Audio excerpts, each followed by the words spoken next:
ಸಿದ್ದರಾಮಯ್ಯ ಸಂಪುಟಕ್ಕೆ ಸರ್ಜರಿ ಆಗುತ್ತಾ? ಸಚಿವ ಸಂಪುಟ ಪುನರ್ರಚನೆ ಆಗುತ್ತಾ? ಯಾವ್ಯಾವ ಸಚಿವರಿಗೆ ಕೋಕ್, ಯಾರಿಗೆ ಮಣೆ?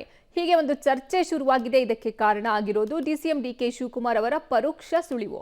ಗ್ರಾಮ ಪಂಚಾಯಿತಿ ಅಧ್ಯಕ್ಷರಿಗೆ ಟರ್ಮ್ ನಿಗದಿ ಮಾಡಿದ್ರು, ಅವರಿಂದ ರಾಜೀನಾಮೆ ಕೊಡಿಸುವಷ್ಟರಲ್ಲಿ ನಮಗೆ ಸಾಕಾಗ್ಬಿಡುತ್ತೆ. ಇವಾಗ ಇದಕ್ಕೆಲ್ಲ 2.5 ವರ್ಷ ಅವಧಿ ನಿಗದಿ ಆಗಿದೆ.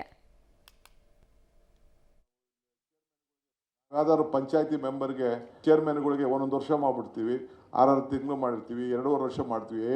ನಾವನ್ನ ರಾಜೀನಾಮೆ ಕೊಡಿಸ್ಬೇಕಾದ್ರೆ ಆ ದೇವರೇ ಕಾಪಾಡಬೇಕು.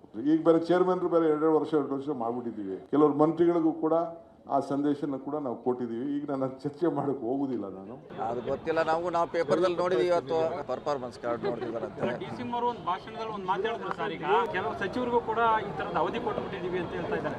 ಇಲ್ಲ, ಅದು ನಮಗೆ ಗೊತ್ತಿಲ್ಲ. ಅದು ಏನಿದ್ರು ಹೈಕಮಾಂಡ್ ಅಲ್ಲಿ ಚರ್ಚೆ ಆಗಿರ್ಬೋದು.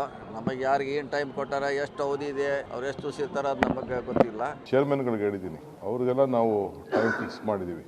ಆಲ್ ಬೋರ್ಡ್ ಚೇರ್ಮನ್ಸು ಎಲ್ಲ ಬಿಟ್ಕೊಡ್ಬೇಕು. ಅದಕ್ಕೆ ಮುಂಚಿತವಾಗಿ ಅವ್ರಿಗೆಲ್ಲ ನಾವು ಇಂಡಿಕೇಶನ್ ಕೊಟ್ಟಿದ್ದೀವಿ. ಕೆಲವ್ರಿಗೆ ಕಮಿಷನ್ ಅಂತ 5 ವರ್ಷ ಮಾಡಿರ್ತೀವಿ, ಅವರು ಕೂಡ ಶೇರ್ ಮಾಡಬೇಕು ಪವರ್ನ ಅಂತ ಹೇಳಿದ್ವಿ. ಪುನರ್ರಚನೆ ಅದು ಚೀಫ್ ಮಿನಿಸ್ಟ್ರು ಹೈಕಮಾಂಡ್ ತೀರ್ಮಾನ ಮಾಡ್ತಾರೆ. ಪುನರ್ರಚನೆ ವಿಚಾರ ಚೀಫ್ ಮಿನಿಸ್ಟ್ರು ಮತ್ತು ಹೈಕಮಾಂಡ್ ತೀರ್ಮಾನ.